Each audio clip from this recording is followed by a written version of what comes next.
railroad switches, and that of course would impact Russia's ability to resupply its military, making that incursion into Ukraine. Now, many viewers will be aware, of course, of Russia's cyber interference in previous American elections and may consider it perhaps some form of medicine in return. But at the moment, it's understood President Biden is not considering any kind of cyber attack a viable option.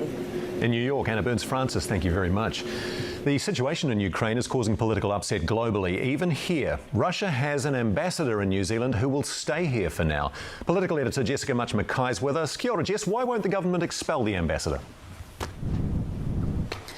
Well, expelling the ambassador is an option that's on the table, but at the moment we've got New Zealand diplomats in Russia who are helping out Kiwis, so we've got to consider that at the moment too.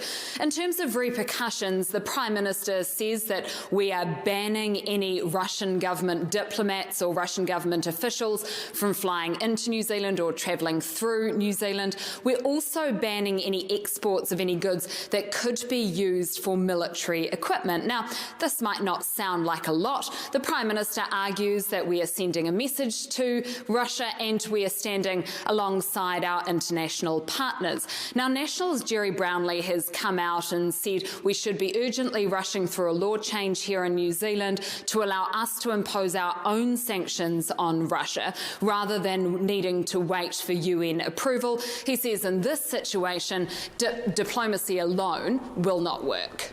And Jess, something Anna touched on a moment ago, the role of China in all of this is interesting. What's Jacinda Ardern had to say about that? So China has come out and said that it will honour the sovereignty of countries. No specific mention of Ukraine, and it hasn't come out and criticised Russia for this move. Now, Russia and China have two-way trade. They have a strong relationship.